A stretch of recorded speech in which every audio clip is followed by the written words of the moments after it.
Good morning everyone, welcome back to my channel Aparna Roy blog. আমার কাছের এবং দূরের সকল বন্ধুরা, আশা করি যে যেখান থেকে ভিডিওটি দেখছো সকলে ভালো আছো এবং সুস্থ আছো। আমি তো বেশ ভালো আছি, যেহেতু বাইরে আছি, বাপের বাড়িতে আছি। প্রতিদিন হয়তো একই কথা বলি, কারণ বাপের বাড়ি আসতে প্রত্যেকটা মেয়েরই দেখবে ভালো লাগে, যেমনই হোক না, বা মানে নিজের গ্রাম, নিজের বাবার ঘর যেমনই হোক না কেন, শ্বশুরবাড়ি যেমনই টাকা পয়সা ঘর বাড়ি যত সুন্দর হোক না কেন, বাবার বাড়ি, নিজের বাবার যদি একটা টিনের ঘরও থাকে, একটা কুড়ে ঘরও থাকে, তাও কিন্তু মেয়েদের কাছে সেটা অনেক বড়। কারণ ছোটোবেলা থেকে যে ঘরটা আমরা বড় হই, সেই ঘরটা আমাদের কাছে সত্যি প্রিয় থাকে।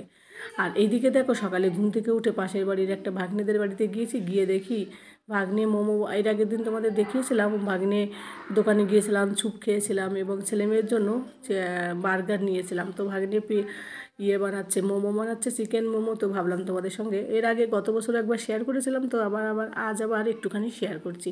তো দেখো, এইদিকে চিকেন মেশিনে গ্রান কীভাবে কী করে ছোটো ছোটো করে টুকরো করে কেটে পেঁয়াজ দিয়ে ভালো করে রান্না করে মশলা দিয়ে রেখে দিয়েছে। এখন এইদিকে দিদি সাইডে বেলে দিচ্ছে ময়দা দিয়ে এই বাটিগুলো, আর এদিকে ভাগ্নে ডিজাইন করছে দেখো মোমোর।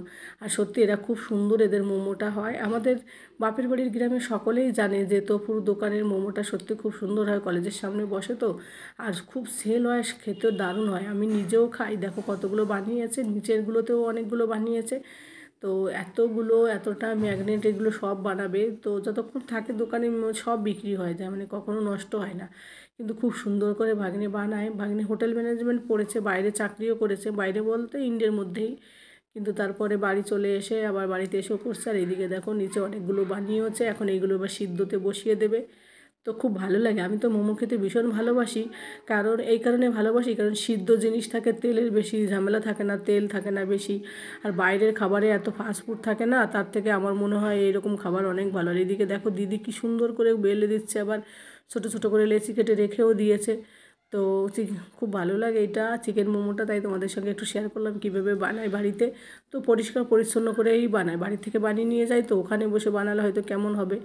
তো এই কারণে মোমোটা খুব খেতেও দারুণ লাগে। তোমরা কারা কারা মোমো খেতে ভালোবাসো বন্ধুরা, অবশ্যই কমেন্ট করে জানিও।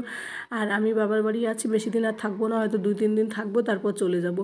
তো তোমাদেরকেও আমি খুব মিস করছি, তোমাদের ভিডিও, সবার ভিডিও দেখতে এত ভালো লাগতো, সেটা আমি খুব মিস করছি। তো আমাকে তোমরা কেউ ভুলে যেও না, আমি ওখানে গিয়ে তোমাদের সঙ্গে ঠিক কথা বলে নেব, তোমাদের সবার সঙ্গে। তো তোমাদেরকে অনেকটা মিস করি সত্যি। তাই আমি অ্যাকচুয়ালি থাকতেও চাইনি, ছেলেটা এতটা জিদ করলো তাই থাকতে হলো। যেহেতু ছেলেটার স্কুলটা নেই, আর এত বড় লম্বা ছুটির পরে পাবোও না, আর হয়তো আসলে হয়তো 2-4 দিন থেকে চলে যেতে হবে। তো যাই হোক বন্ধুরা, ভাগ্নে এদিকে মোবাইলে বাংলাদেশের নাটক দেখছিল, আর এটা বানাচ্ছিল, বলছিল মাসি ওখানকার নাটকগুলো দেখতে খুব ভালো হয়, তো তার জন্য দেখছিলাম। তো তারপরে ওদের বাড়ি থেকে বেরিয়ে এসে, ওদের ঘরটা আমাদের ঘরের পাশেই।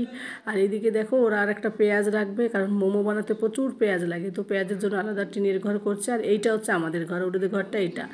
আর এইদিকে দেখো পুরনো স্মৃতি মনে পড়লো, মানে কি বলো তো, এই ছোট ছোট আম দেখলে পুরনো এত স্মৃতি আছে এই আমের সঙ্গে জড়িয়ে, জানো তো। যখন ছোট ছিলাম না, 4-5 বছর বয়স ছিল, তখন না মামা বাড়ি গিয়ে, স্কুলে গিয়ে ছোট ছোট আম এরকম, মানে আম তো আমের গাছের নিচে থেকে কুড়িয়ে ঘরে গিয়ে সেই আমটাকে মাঝখানে কেটে খেয়ে নিতাম, জানো তো। তো এই ছোট ছোট আমের সঙ্গে অনেক স্মৃতি জড়িয়ে আছে আমাদের। তারপরে স্কুলে গিয়েও এই আমগুলো তুলে তুলে নিয়ে খেতাম। আর এদিকে দেখো ভাগ্নেদের গাছে কাঁঠালও হয়েছে। তো এদের গাছের কাঁঠাল এলে প্রত্যেকবার এই সময় বাড়িতে এলে একটু কাঁঠাল খাওয়া হয়, মানে ষষ্ঠীর সময় এসে ইঁচড় খাই এই সময় এসে। তো এবার আর খাওয়া হলো না, কাঁঠালটা সেরকম বড় হয়নি। আর এইদিকে ভাগ্নেদের গাছের আমটাও পড়ে গেছে। আর এইটা হচ্ছে আমাদের বাড়ির পিছনের দিকটা, জানো তো।